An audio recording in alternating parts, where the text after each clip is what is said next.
Ella es Susan Klatten, heredera multimillonaria, una de las mujeres más poderosas de Europa. Conoció a un banquero suizo, carismático, discreto, y entre ellos surgió un romance prohibido, una relación secreta que pronto se transformó en una trampa, una estafa meticulosamente diseñada para arrancarle a esta mujer decenas de millones de euros o, de lo contrario, exponer públicamente su infidelidad.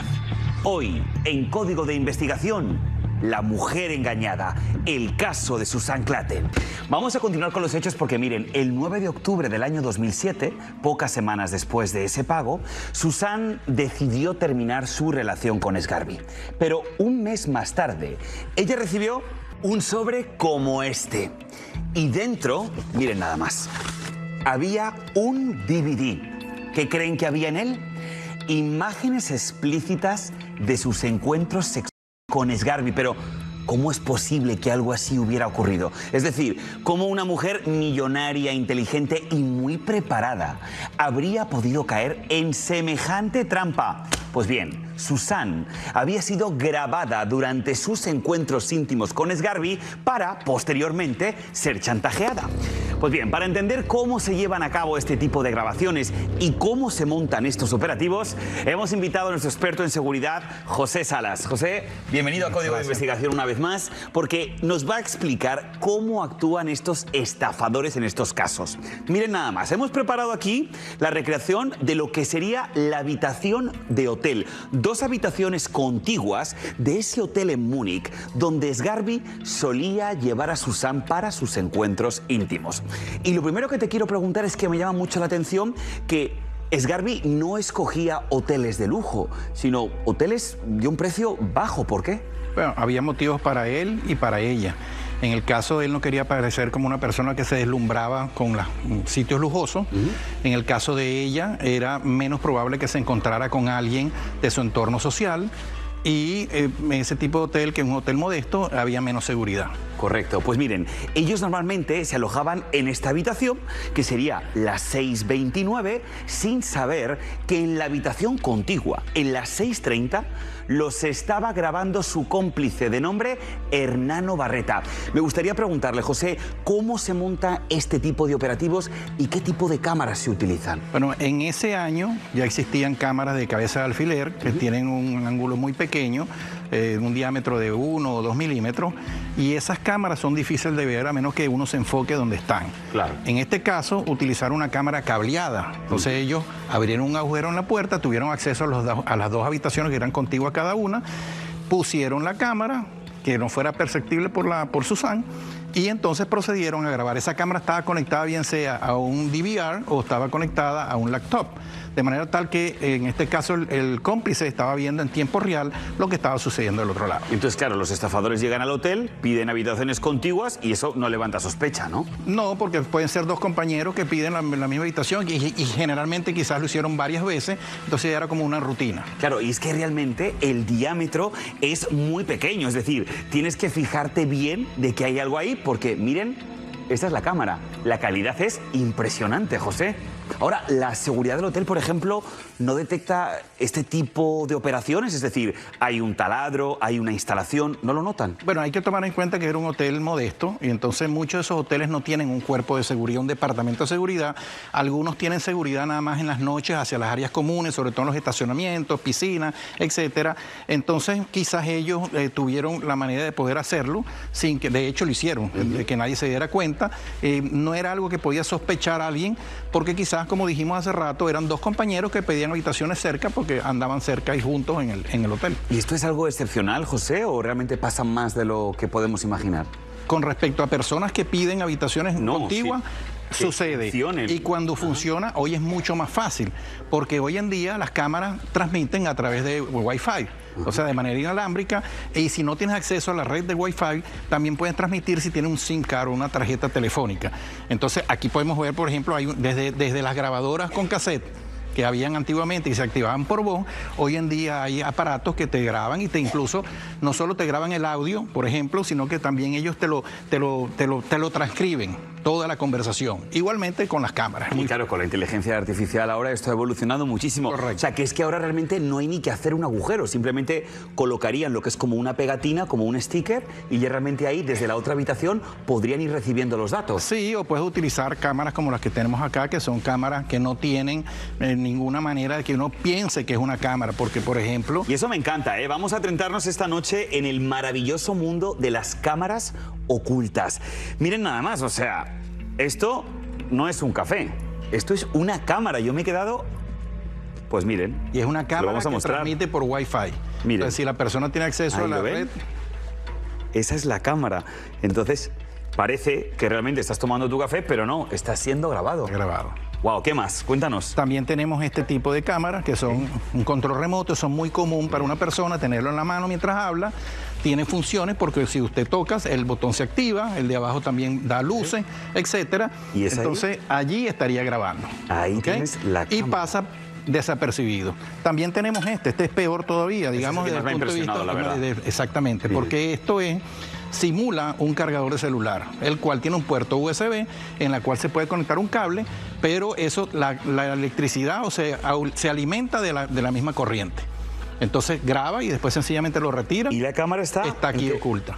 Está aquí. Es que es impresionante, está no aquí. Se ve. Es que ustedes, ni yo tampoco la puedo ver que lo estoy tocando, y está ahí dentro. Y esto funciona perfecto, ¿no? Es decir, tú puedes perfectamente cargar un celular con este dispositivo, ¿no? Sí. Claro, y después esto también me parece impresionante. Cuéntanos. Bueno, esto es un aparato de uso común, es de fácil acceso, y este es un aparato que detecta señales de radiofrecuencia y campos magnéticos, puede detectar si hay alguna cámara. Por supuesto, no tiene mucho alcance. En este caso si podemos hacer aquí así. Por ejemplo, en este caso, este aparato... esto es un aparato de venta común. Ajá. Por ejemplo, vale más o menos ese dispositivo? $100. Ok. Por supuesto, si quieres hacer un barrido profesional, ya se utilizan otro tipo de aparato, porque no es como si lo hiciéramos con una aplicación de celular.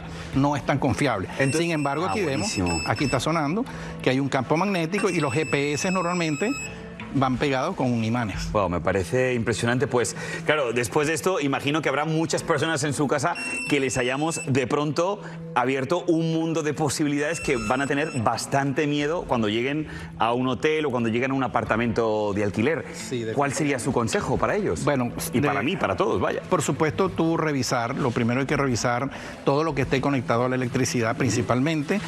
Ahí entran detectores de humo, ahí entran despertadores, lámparas en ese caso. Se puede bajar alguna aplicación, repito, no es algo 100%, pero si la persona no tiene mayores cosas, no es una personalidad, digamos, que requiere algo profesional, puede servir para detectar si tiene algún tipo de cámara o están transmitiendo algo alrededor. Y José, esto, por ejemplo, esta llave que parece la llave de un carro, pero es una cámara, ¿cuánto puede costar? Eso cuesta $80. ¿$80 solo? Sí. Pues, señores, creo que te has quedado sin ella.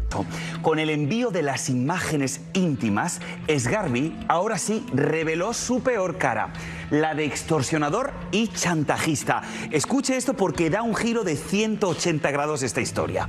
Ahora le pidió 14 millones de euros a cambio de esas imágenes, con la amenaza de que si no lo hacía, los videos llegarían a los directorios de sus empresas, a la prensa y a su esposo e hijos. De hecho, en una carta, Sgarbi le escribió esto a Susan. Dice: mientras tu riesgo es muy alto, mis riesgos son irrelevantes. Una frase que definitivamente explica pero que muy bien su estrategia.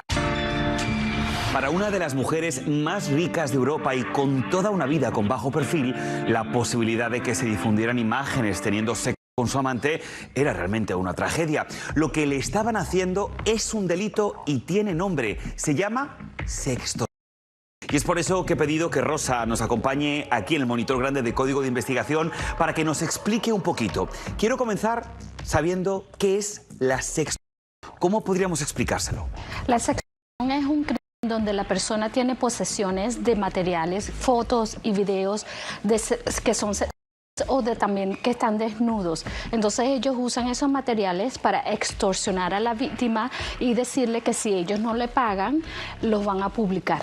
Y ojo, que la gente no piense que esto es una estafa solamente para mujeres u hombres que sean multimillonarios, porque puede pasar también a personas que no sean tan famosos como ellos, ¿no? Exacto, correcto. Y eso pasa en nuestro día a día cotidiano. Y una pregunta, ¿las víctimas suelen ser mayores, suelen ser menores de edad? ¿Qué es lo más habitual? Ahora lo que estamos viendo es que es un grupo que aquí, como lo vemos aquí, es 1 de cada 5 menores, que es 20%, 1 de cada 7 adultos. Y para darte un poquito más de detalle, hay el grupo que exactamente son más posibilidades, hay más posibilidades de que sean víctimas, son personas de 13 a 30 años. Pero lo más preocupante, Borja, es que hay una edad pico de 13 a 15 años, 53% de ese grupo van a ser por primera vez tener contacto o ser victimizados de sexo. Eso es súper grave, luego lo hablaremos en la mesa, pero definitivamente es una seria advertencia también para los padres, para que estén muy atentos del contenido que comparten sus hijos. Correcto, porque tú sabes que es lo más preocupante que ha salido últimamente, que las víctimas, la mayoría de las víctimas son hombres, varones de 14 a 17 años, que uno no lo pensaría, ¿verdad? Correcto. ¿Y cuál sería entonces el objetivo de la sexualidad? ¿Depende un poco de géneros? Sí, depende. Aquí lo que estamos viendo es que los hombres normalmente son víctimas de sexo porque les piden dinero rápido. Es bien rápido esa estafa. Cuando vienen las mujeres es una estafa prolongada, porque ellos forman una relación chantajiosa con la mujer, que es más emocional, es más para posesión, para controlarla, y entonces es más íntimo y es más largo. ¿Y qué otro tipo de hay? Aquí lo que vemos es exploitativo, que es parte de esa sección financiera. Aquí lo que están haciendo es que empiezan a pedirte primero una fotico y después te empiezan a pedir más, un video más largo, y entonces y con cada material que ellos obtienen sube el precio del chantaje. Y después lo peor que ahora ha estado saliendo es la sexualidad sadística. Entonces aquí lo que está pasando es que el extorsionador está pidiéndole a las víctimas que ellos se filmen autoinfligiéndose daños a ellos mismos, infligiéndole daños a animales y a muchas veces también que se filmen suicidando. Wow, Rosa, qué locura. Entonces, imagino que, claro, aquí entra mucho también el tema de la vergüenza. ¿Cuál es el porcentaje de personas que tienen el valor de ir a la policía a denunciarlo? Esto es lo más, bueno, todo esto es preocupante, ya como lo he dicho, pero 80% de las víctimas no van a la policía para reportarlo. ¿80? 80%. Y lo peor de esto es que 16% de este 80% no le dicen a nadie. Y aquí es donde vemos el riesgo de que puede llevar a suicidio. Ya sabemos que desde el año 2021 se ha reportado como 36 suicidios de menores. Impresionante. Sí, hemos seguido esas noticias que de pronto alguien le hizo sexo y el menor, agobiadísimo, se acaba suicidando. Pues datos interesantes, pero por supuesto muy preocupantes. Rosa. Luego de denunciar a su estafador, Susan Clatten se convirtió en parte de una operación policial cuidadosamente diseñada para atraparlo. Así fue la operación. Una vez que Susan hizo la denuncia, la policía activó la trampa. El plan era simple: hacerle creer a Scarvik que aceptaba entregarle más dinero y atraparlo en el momento exacto de la entrega. La policía le instruyó qué decir y se acordó una cita en un hotel de lujo en Zúrich, donde habían instalado cámaras y micrófonos ocultos. Cuando Scarvik llegó al hotel pensando que recibiría otro pago millonario, se encontró con la policía esperándolo. Fue arrestado en el vestíbulo. Se incautaron dispositivos, libretas con el plan detallado y pruebas del chantaje. La operación terminó en minutos. La red de mentiras se derrumbó. y comenzó la fase judicial. Ahora bien, lo más sorprendente llega ahora, escuche esto, cuando la investigación descubrió que Helst Sgarbi no era un estafador improvisado, no, y Susan no fue la única víctima. Ella solamente fue una más en una cadena internacional de víctimas de alto nivel adquisitivo. Vamos a ver cómo era su agenda, una agenda, la verdad, bastante ajetreada. Miren, comenzamos con Susan. Él tuvo una cita en julio 10 en Tirol, en Austria. Para después, 9 y 10, estuvo con Susan. Después, el 11, se reunió con la señora H. Y lo hizo en Baviera, en Alemania. Después, del 12 al 19 de julio, volvió a tener citas con Susan. Para después, el día siguiente, el 20, tuvo otra cita, esta vez con la señora R. Ojo, porque el día 26 de julio, la señora S en Múnich le transfirió $355.000. A saber, el cuento que le metió a esta pobre mujer. Después, el 3 de agosto, en Múnich tuvo otra cita con la señora H. Para después, el 17, en el sur de Francia, encontrarse de nuevo con Susan. Y el 21, en el Holiday Inn, donde se daba cita de nuevo con Susan Klatten. Imagínense esta agenda. Pues bien, en marzo del 2009 el juicio comenzó en Múnich. El proceso tuvo alrededor de 150 periodistas acreditados que venían de todas partes del mundo.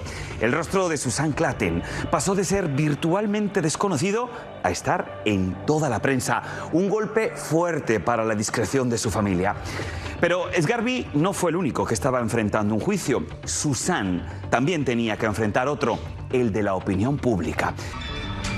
Y esta historia, que empezó como una historia de amor, terminó de la peor manera. Estas son las condenas del caso. Y comenzamos con él, Helst Sgarbi. Se declaró culpable de todos los cargos. Su confesión evitó que Susan pudiera testificar sobre sus encuentros íntimos, librándola de esa humillación. Sgarbi fue condenado a 6 años de prisión por delitos de fraude y extorsión contra Susan y contra otras 3 mujeres adineradas. Siguiente condenado, Hernano Barreta, su cómplice. Enfrentó un proceso judicial separado en Italia. Se ventiló que lideraba una secta pseudocatólica que se financiaba con las estafas de Sgarbi. Barreta fue condenado a 8 años de prisión.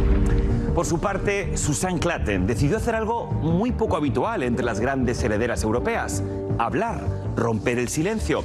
Aseguró que no buscaba venganza, sino servir de ejemplo para que otras mujeres no pasaran por lo mismo que ella pasó. Susan transformó una humillación personal en un acto de defensa colectiva. Su imagen pública salió fortalecida, regresó a su vida empresarial y se mantiene en su habitual discreción y bajo perfil. Carlos, a mí me parece que la condena, me vas a disculpar, me parece muy baja. ¿Por qué? ¿Devolvió el dinero? Estoy de acuerdo que es muy baja, especialmente porque no devolvieron el dinero, se lo gastaron. Wow. Pues en un caso, cuando tú no devuelves el dinero, tienes que pagar con cárcel. A mí me parece una condena, la verdad, muy baja. No sé la gente en casa qué es lo que opine. Erika, otra cosa que llama la atención: la mayor parte de estas estafas son mujeres maduras, que son el principal objetivo. ¿Por qué? Son varios aspectos. Primero es el ciclo vital en el que está la mujer. Comúnmente está en el nido vacío, en una relación a lo mejor con el esposo de muchos años donde ya no hay tanto vínculo afectivo. La parte también sexual, el volver a verse a sí misma como mujer, que comúnmente, y lo decíamos, son mujeres ya más grandes, son a lo mejor abuelitas, ya no tienen a lo mejor toda la parte sexual tan aflorada, ¿no? Y sí la tienen una vez. Y eso es muy importante, volverte a sentir querida, atractiva. También la parte económica, ya tienen una estabilidad económica. Entonces, todas estas cosas juntas, sobre todo la soledad emocional, es la que hace que lleguen a ese. Pues miren, la inmensa fortuna de Susan Klatten no la protegió de caer en una trampa amorosa. Sin embargo, su valentía al enfrentar a su estafador nos enseñó la diferencia entre recuperar el control de la vida o ser víctima para siempre. Pues bien, así llegamos al final de este muy interesante caso que espero que a ustedes en casa también les sirva. Y por supuesto, gracias a ustedes en casa como siempre, gracias por la fiel sintonía. Y recuerden, detrás de cada crimen hay una verdad esperando ser descubierta. Hasta mañana.